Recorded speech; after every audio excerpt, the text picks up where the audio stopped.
Anyone up for a video challenge?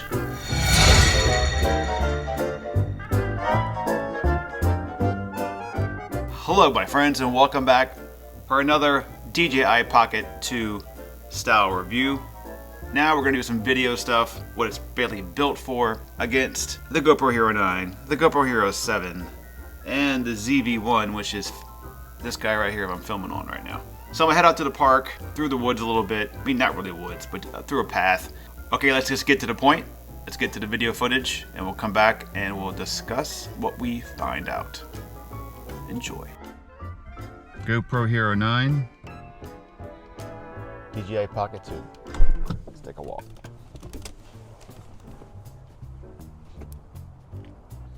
I'm using the wireless mic on the DJI. And GoPro is just doing its thing. I got rid of the media mod just to the fact wasn't going to use it. I'm going to use the GoPro more for a water camera than anything else. But we'll just see how these two do. These guys should be pretty close when it comes to picture quality.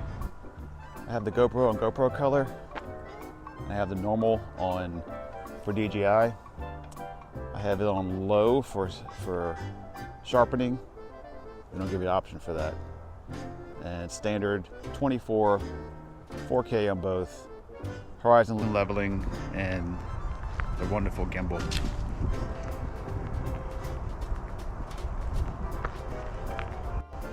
So I'm thinking about selling my GoPro HERO 9 and use the 7 as my water camera and not rely too much on the GoPro for like this type of stuff. This type of stuff I would use either the ZV1 or definitely the DJI, because it makes it really easy to set up the microphone and just get the business going. Let me spin around, you can watch. Okay, now we're just gonna walk. And I could just talk from behind like this. So it's sunny outside, but we're in like a wooded area. Get a little contrast going on. It was funny how DJI Pocket is not using the word Osmo anymore, but it says Osmo right in the back of the camera. So that's kind of weird.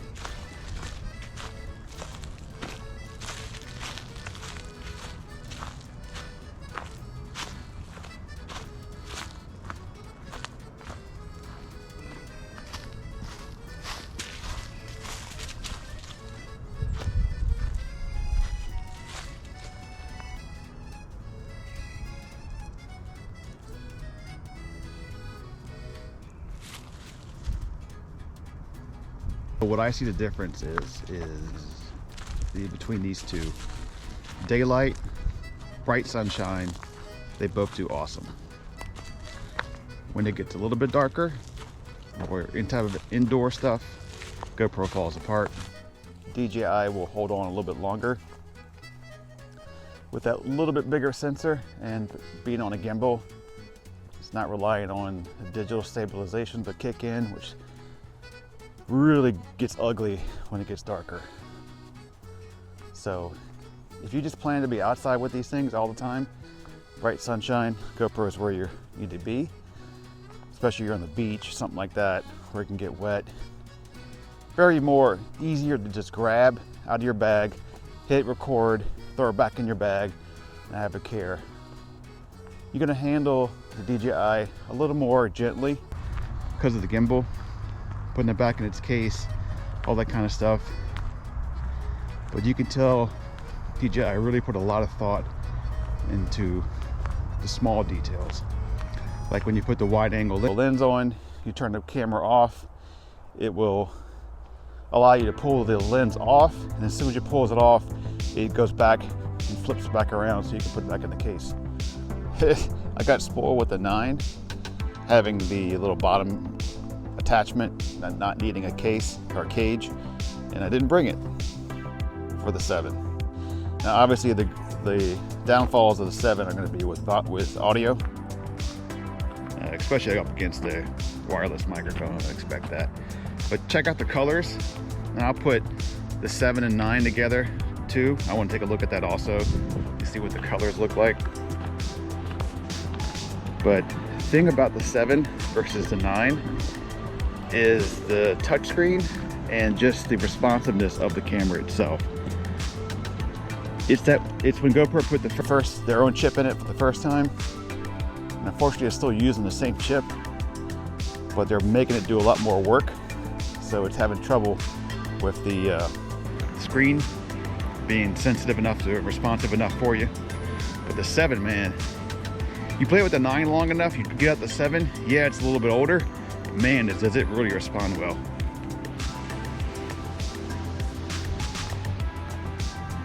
How we doing here? Let's go ahead and spin her around. And then we lose the front screen. On the 7, you used to have the old school, but it doesn't really affect, because with the GoPro, if you're pointed at yourself, you're pretty much in focus. And you're pretty much in frame and in focus.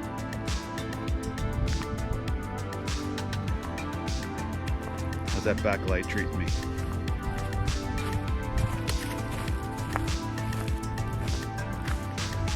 So the 7 could be like a hidden gem.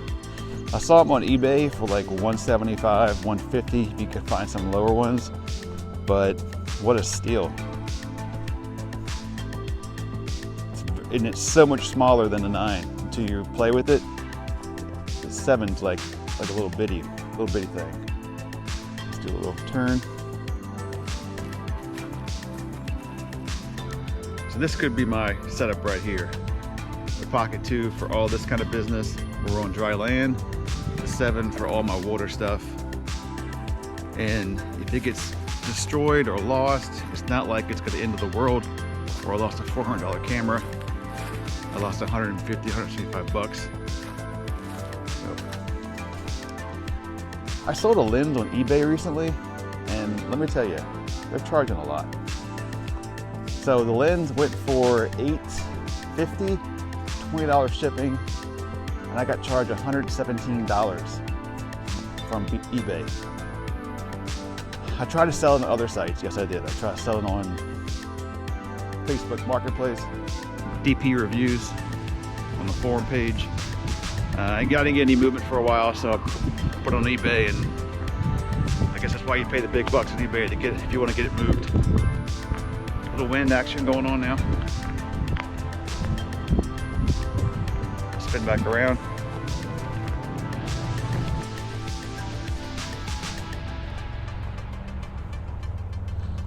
So the next competitor in this deal is going to be the ZV1, which wins on picture quality, but it will definitely lose in stability.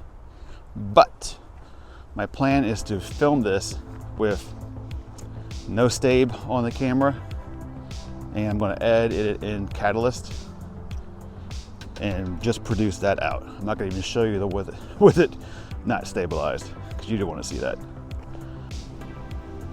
All right, this looks weird. Don't be a donkey, huh? Let me just show you this setup. Isn't that lovely? Here we go.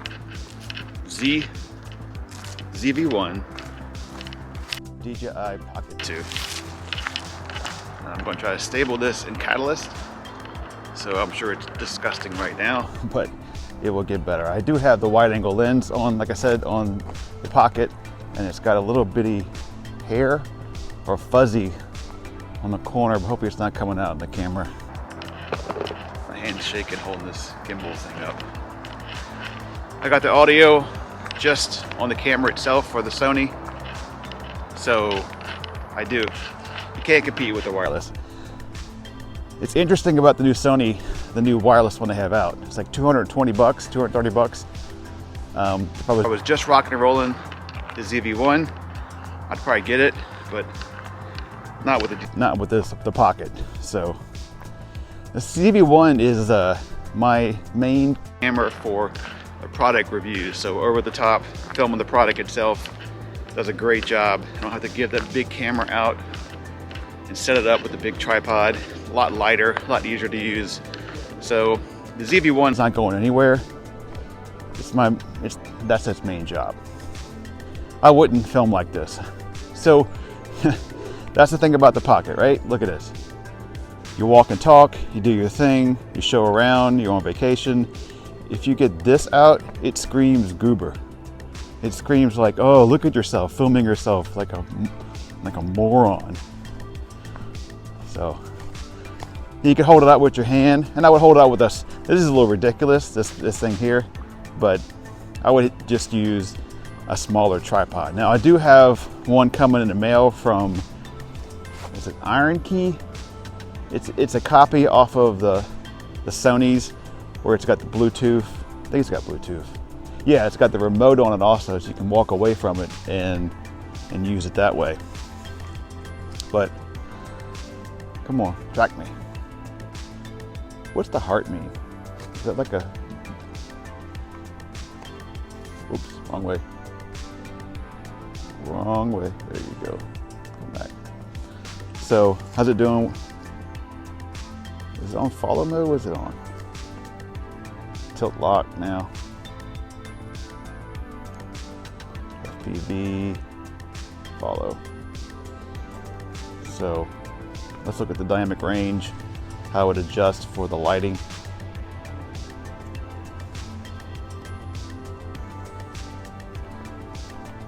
How you doing? So doing these reviews is, I'm glad I'm out in the woods where no one can see me.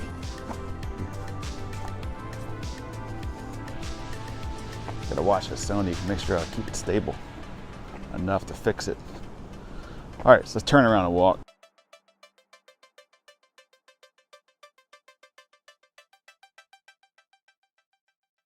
That concludes this test of the camera broadcast system. This is only a test. It's been a real test. I don't know what I'm talking about. My dream camera is that RX0 Mark III 1-inch sensor, stabilized, that little body. That's a cool camera, especially with the mic jack in the back like that. It's so easy to use, it works right away. It's not like the GoPro where it all fails all the time and it shuts off and it freezes up and all that kind of stuff. It just works. Or DJI is coming out with something soon. Action 2, the bigger sensor, etc., etc. Well, what do you think? What do you think? So, I had mentioned some times before, the first thing I want to bring up is what I noticed right away. GoPro HERO 9, to me, has trouble focusing on you. It likes to focus on the background, but it doesn't focus on you very well. But if I'm holding it too close, I mean, I'm about 14, 16 inches away from my face at least. So I'm kind of surprised that it isn't focused better on myself. So I had it in low sharpening, and I added some sharpening to it just to give it something, because it was really kind of like blah up close. So parts of the video, like you saw, some were just right out of the camera, and then some were a little bit of adding some saturation colors and messing around a little bit to kind of make it look a different look. Something that you would do with it normally if you're doing this kind of stuff. If you're just shooting out of the box and that's it, then I don't think you're doing much of a review right now, looking at these videos and caring too much of what it looks like. Maybe you are, maybe you're not. But most folks like to do something in post. Now, that could be with several different programs. I mean, you can have all the way up to Final Cut Pro, iMovie, or just go into iPhoto and dump a video in there and you can edit from there. You can also edit from your phone. So there's a lot of ways today that you can edit videos. It's not just photos anymore. So what do you think of the color of the 7 versus the 9? It's a little more, it's not as punchy or saturated as you could say with the GoPro color. You could put both in flat and then do whatever you want with it. But I think I like out of the box the 7 better. It kind of gives you some room to play with if you want to add just a little bit more or like it the way it is. I think the GoPro 9 is a little too much on the saturation level. It looked a little too warm for me at times. DJI Pocket was, to me, clear in most circumstances. So up front, the leaves, everything else kind of punched in really, looked really clear. And very much happy with that. Let's talk about the ZV-1. So for catalyst, I did about 95% reduction. If you go any lower than 80, you're really losing quality. I didn't want to lose quality too much, so you would say, wow, the DJI Pocket looks so much better than the ZV-1. So I wanted to keep it kind of tight. And that helped out a little bit with the stay, but not that great, right? So on that front, the stabilization's gonna win every time on the Pocket, and that's what it's built for, right? That's why you buy the thing, it's on a gimbal. Now the look of the video from the ZV-1 is great.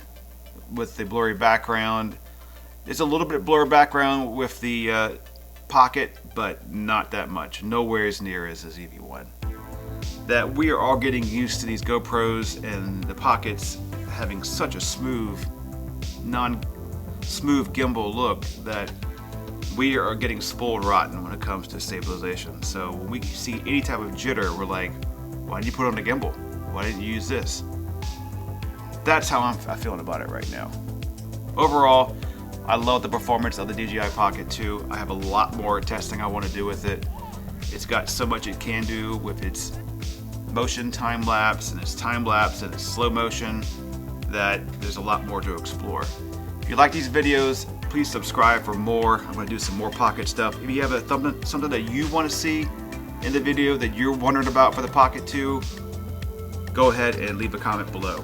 But as of right now, I am definitely selling the GoPro HERO 9 and keeping the 7 as my water camera and the Pocket 2 as my walk and talk kind of show camera. The ZV-1's more for the better shot with products or putting on a tripod, that kind of thing. And my A7R3 is my purely photography camera, maybe some video of soccer once it's in my hand, that kind of thing. But that was enough. You may now move on to the next video. I enjoyed my time with you, and have a nice night.